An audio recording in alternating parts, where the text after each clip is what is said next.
Hi, this is the demo I coded last time, and today's video is also going to be focused on blend modes, blending 3 layers, one red, one green, and one blue.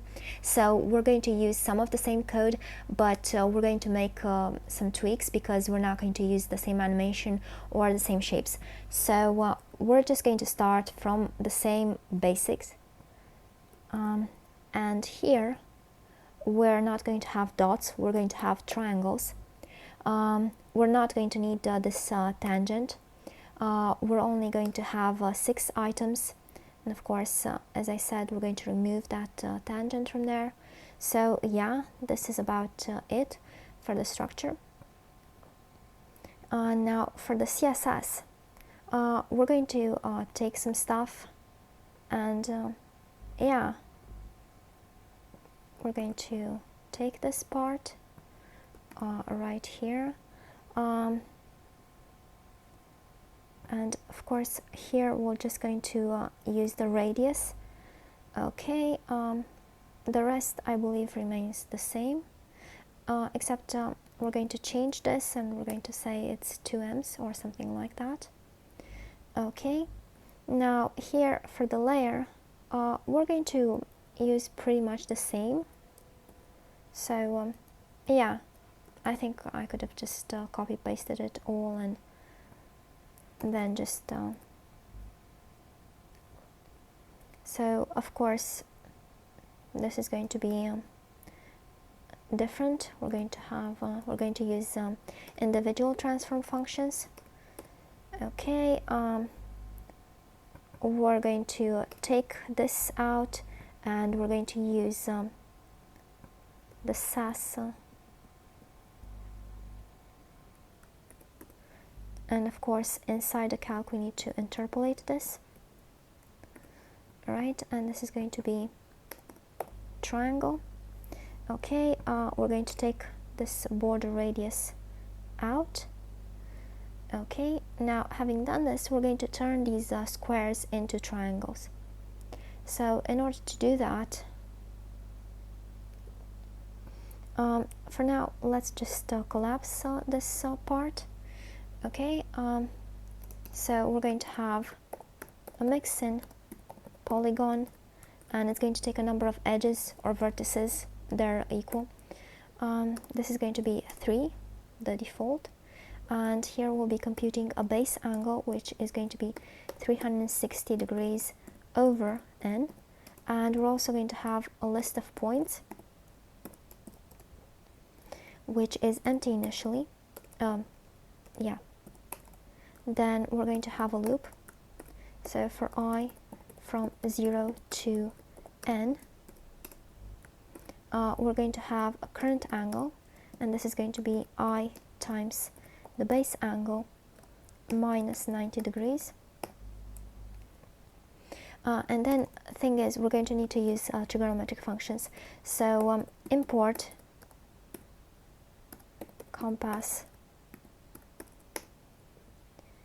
Okay, now having done this, we're going to add the points list. So we're going to have its previous version, and then 50% times 1 plus cosine of that current angle, and pretty much the same for the second direction along the y-axis. So except we're going to use sine, not cosine, and here we set clip path to polygon of that list of points. Now we can collapse this and include that polygon, and we should get triangles. Okay, the problem is right here we need a translation along the y-axis, not along the x-axis, and we want to have some gaps. So let's add a gap of, let's say, something like 8 pixels. So we're going to add that here. So a gap. Okay, now what we want to do here is compute an offset, and this is going to be the channel index. So the channel index C,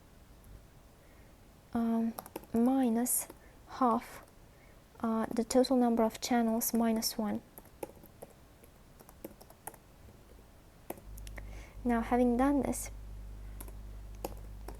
we're going to compute an offset angle, and this is going to be calc this offset times 5 degrees, and then we'll set rotate to this offset angle,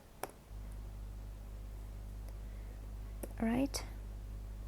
So we should be seeing that, and you can see along those edges, and it's going to be a lot more clear if we make this bigger, so for example 3 ms. Okay, now having done this, we're going to move this in another declaration and leave this ease in, and make this the scale, and we'll have animation delay right here, something like this. And as you can see, we have some rendering issues. We have those thin lines. So this is a Chrome issue. You don't have it in Firefox, so we can do something like this. And of course, now Firefox also supports conic gradients, so yeah, this is not excluding Firefox, but oh well. It used to exclude Firefox, but it doesn't really matter because it doesn't break anything. So yeah, it's basically a fix for Chrome that now ends up being applied to all browsers that support conic gradients. So conic gradient, sorry, not just conic. Okay, so having done this, here we'll be having from 150 degrees at 50% 0, and here we'll be having current color 60 degrees, and here transparent 0, and here we use color and we set the background to current color. Okay,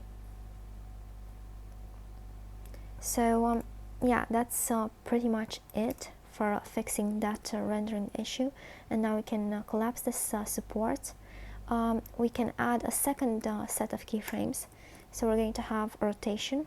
So rotation, this is going to be rotate, and we're going to have calc that offset angle that we have initially plus 1 turn over 3, because we have 3 edges for our triangle.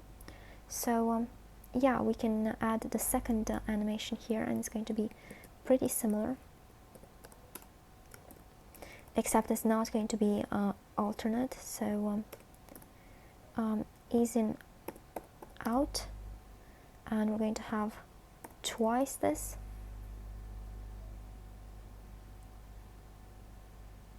So something like this. Okay, now having done this, I think we can tweak this further. So so you can have a calc here, and let's say for example 0.75 plus that offset times 0.1, and we're going to have something pretty similar for the other x coordinate. The y coordinates, we keep them at 0 and 1. So this is going to be 0.25 minus, and the last y coordinate is going to be 1. So it's going to look something like this. And one more thing we can do to make things a bit more interesting, we can add a sign right here, and this is going to be 1 initially, and then we change it for the even items. So nth child to n, we switch the sign to -1, and here we're going to have that sign times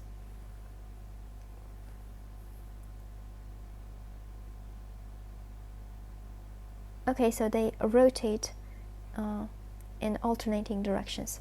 So yeah, this is pretty much it. This is what I wanted to show you for today. I hope you've enjoyed this video, and if you like the work that I'm putting out for more than 8 years now, please consider supporting it. You can do so by being a cool cat and becoming a patron on Patreon. The link is going to be in the description, or you can get me something off my Amazon wishlist for the holidays. Again, the links are going to be in the description. Or you can at least share this to show the world what can be done with CSS these days, because honestly, I think it's pretty damn cool. In any event, thanks for watching, and until next time, bye!